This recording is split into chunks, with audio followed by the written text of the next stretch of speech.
daghaan taon ni Ginoo kay ako jud ning gikinahanglan pero wa gitubag sa Dios. Di ba mayon ka nga awa naman sa Ginoo. Mayon ka nga di ba siguro tinuod ning Ginoo nganong wala man gitubag ako pag-ampo hantod karon ang uban lagi bisag wala sila nagapray gitubag lagi. So ipangkumpara dayon ni igsoon. Karon nga kapuntagon magahisgot kita sa pagtawag sa Dios sa matag usa. God calls people. Amen. Ikaw o ako gitawag sa Dios. Amen ba? Sa nagkalain-lain nga pamaagi igsoon.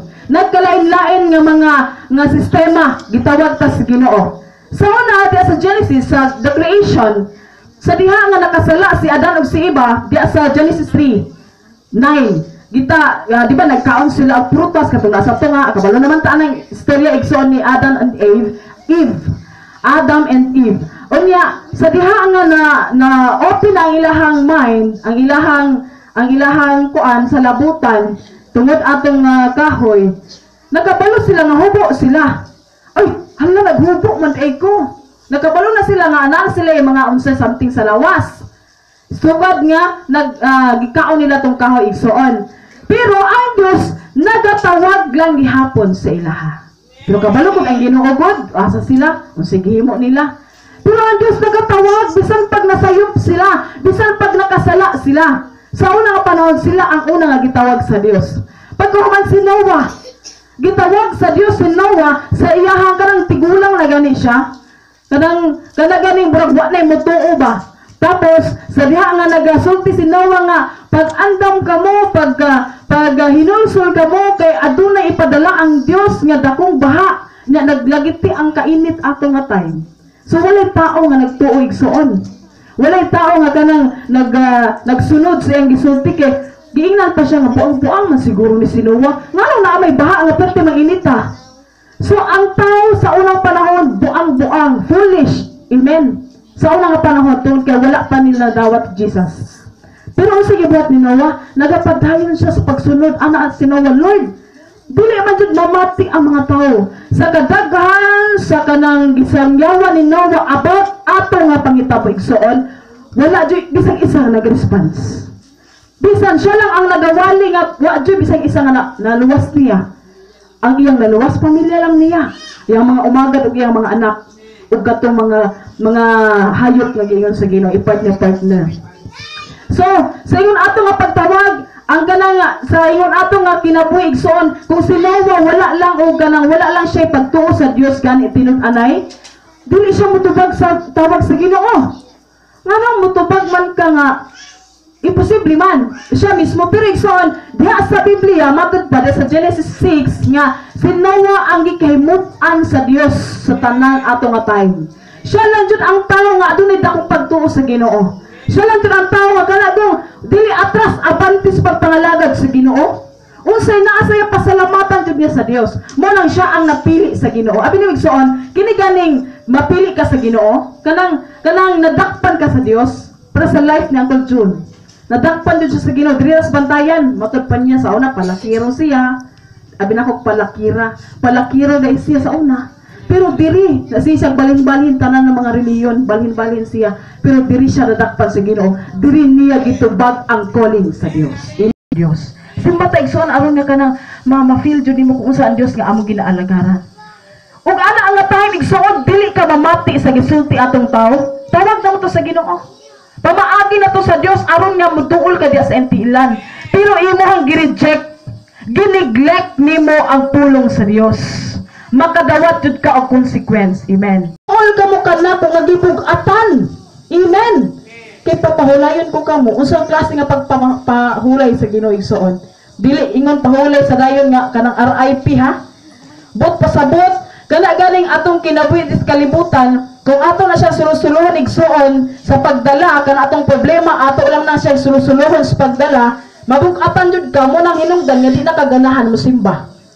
Mo na hinungdan nga matalikod na ka sa Dios. Di na kaganahan mo ampo, di na kaganahan mo kanta. Mo na hinungdan tungod sa kabukat sa mga problema. Matod pa niya. Mateo 11:28. Kaayo, in spite of many trials sa itong kinabuhi, kung musantig ta sa Ginoo, amen? Gaan lang. Nagtuta nga.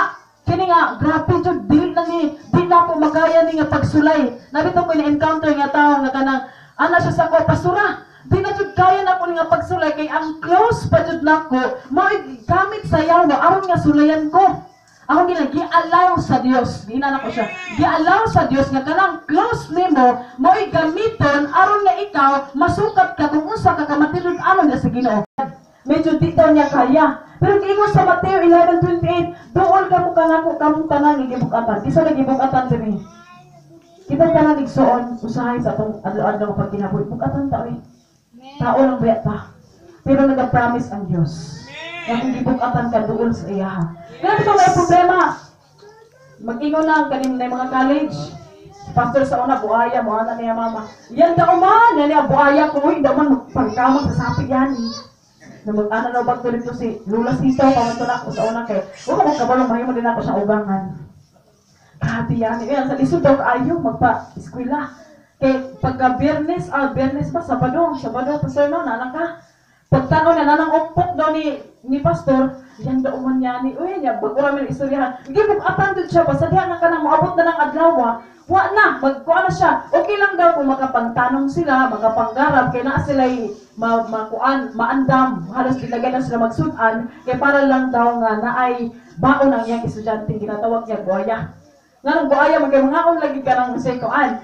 Unya, sige siya, si mama na po, natantog lagi sa mama ni Pastor. Wala kabalo si mama ni Pastor, si akong ugangan, namatay naman ko si Mama Sitaw. Kanang, wasa kabalo mo, nag-prepare day akong, pero dili pamilya, nag-prepare na day akong mama o pangbalon para sa iyaha. Nag-prepare na di ay, wala ka to nag-apos si mama nga, akong tagaan ni Armoni mo ba na, wala gani, wala dyan na sa mind sa mama. Bisan ako wala ko pakialam, kisa na sinipin ato nga time. Pero nagsige kuan, sige, reklamo pati, bukatan dyan. Pero aron nga magaan, inatagaan in taon, pinapasimple ni mama maghatag. Hindi gani mo dawat si Pastor, kaya maulaw siya kay, kras-kras nang siya sa kuwato nga time. Hallelujah. Maulaw siya kay gikan gud sa akong mama. Niya ako wala ko kabaluhan nga ingon ana day, ingon ana akong mama kamay natagon. Igsoon, grabe nga kabug-at ang gibati. Sa ato bitaw kada adlaw, unsa na pod ang atong mong agon. Bukat-bukat na. Unsa na pod kaha, napay bata nga mangluspad na kay gutom na kaayo. Ma, gutom na kaayo ma. Anong sama makinaiwak ko kaon kuwak ma. Kaysa kagutom sa bata igsoon. Kaya ganing bata nato dili jud ba na siya mabalibaran? Tungkay na ko. Mayon magitong tuyo lang. Mayon magitong koleso na tuyo lang. Mayon pa kuan lang kanang ang bata dili jud nimo na siya malimbungan ba. Ayong saba bakit? Itulong pa jud kay mga tao. Magkaon ako ma. Wala amang tay. Dili ba ni makuan ang bata? Yang tag singas niya saba kay walay rice. God calls people to service. Wala ka kabalo, gamit kita ni Pastor. Ang ako, ang nasa kong mindset lang kanunay. Baganta lang jud ko. Worship leader lang jud, gikan sa una, 13 years old pa ko, hantod nga. Bisag buntis ko, nagsigya po ko worship leader. Mag-untatan lagi akong tiyan, malugso ang pagkunuhay ko. Para po, ano po kayo purpose ito, para ma-on ang bata, para rin na mo gawas. Salamat dahil kang che no? Mayang pagpanganak jud niya. So yung anak jud ang mga anak sa Ginoo, dili jud lisod-lisoron sa Dios. Pagtol sa Dios aron nga mahimong apostoles. Ato nimo ang Dios dili nimo sa masabtan.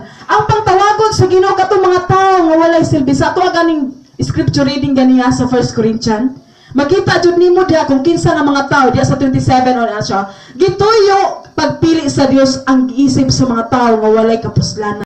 Pagkuan niya igsoon, pagwali, hala natingala na siya, sige na siya gyaw-yaw, sige gyawa. Sa Pastor Onsilag, kaya mo ni Pastor Onsilag, walay grado na siya. Lahat po akong ginaimin karon. Si Pastor Onsilag, walay grado, pero unsay gibuhat sa Ginoo, gihimo siyang prophet. Prophet si Pastor Onsilag, nga naman, kay may bawan niya, diri sa church, pag naato siya, may bawan niya kung unsang espiritu ang naa dinhi. Tingala lang ko ato sa niya, kuan kay dako ka kung tiyan ato nagduol ko siya, Pastor, magpaampo ko kay mga nakay nako. Pag higap pa lang gani niya, katawanan ka ito nga tayo, maestulti lang nako karon. Dito mi ato ila Auntie Bingbing Plinius. Naman si Pastor sila ato. Na si Pastor Sarda ato nga time. Auntie Merly na ka ato auntie no. Dako kay kung tiyan ala nagkuan na apil po kunuhay dito sa circle. Anya kini si Auntie Gingging ug si Auntie Billy wa na slay na kay kana grabe na ang pag-move. Ako yung worship leader di ay. nagmaayo ang kuan ang Holy Spirit ato nga time. Sige ano nga, miss nga lingkuranan sa kanang kaunanan nila Lilitron ba?